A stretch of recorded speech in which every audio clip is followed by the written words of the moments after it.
over a decade, the communities of Thange in Makueni County have endured the devastating consequences of a massive oil spill.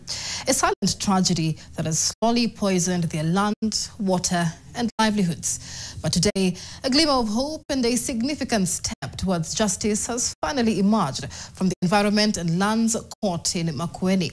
The court has awarded over 2.9 billion shillings as compensation to 3,075 residents of Thange region in the county, whose lives and livelihoods the court has proved had been affected after a punctured Kenya pipeline company spilled oil into the river Thange basin a decade ago. NTV's Sharon Momanyi reports.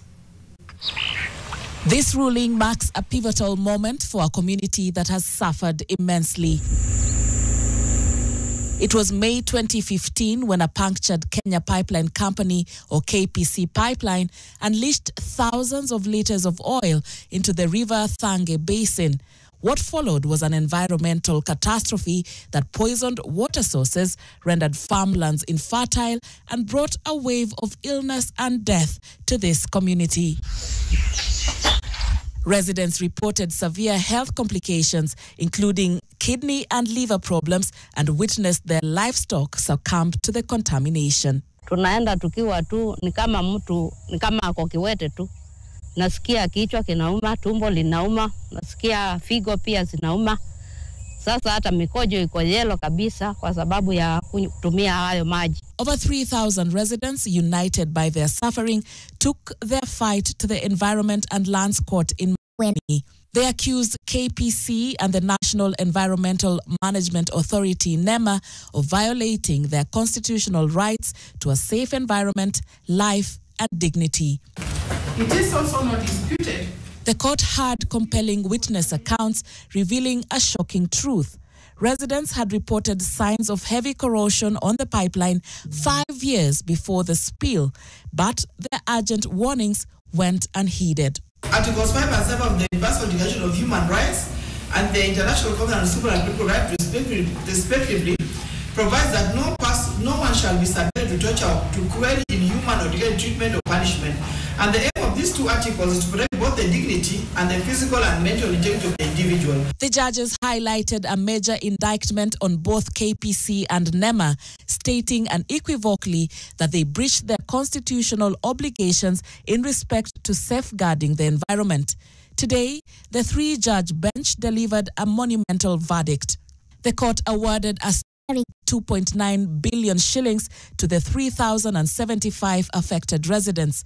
This colossal sum includes 2.3 million shillings specifically for compensating 15 individuals proven to have succumbed to oil-related complications by the time the petition was filed in 2019. The post-mortem done by Dr. Jefferson Ndanga on carcasses of the petitioner's livestock was found that the livestock had ingested hydrocarbons. The livestock was not only a source of their livelihoods, but also food for them. Crucially, the court also ordered KPC to pay 900 million shillings to NEMA to facilitate the restoration of the polluted River Thange basin, with liability apportioned to 80-20 between KPC and NEMA respectively. The ruling also invalidated previous compensation vouchers, deeming them unconstitutional due to insufficient information provided to the affected communities. As regards compensation, the court in NC Meta Supra went on to state, we would also like to point out that the measure of compensation in the kind of cases referred to in the preceding paragraph must be correlated to the magnitude and capacity of the enterprise, because such compensation must have a deterrent effect.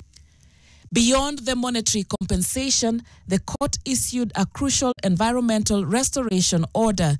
KPC is directed to restore the damaged land, soil, water sources, and the entire Thange basin to its original status within 120 days.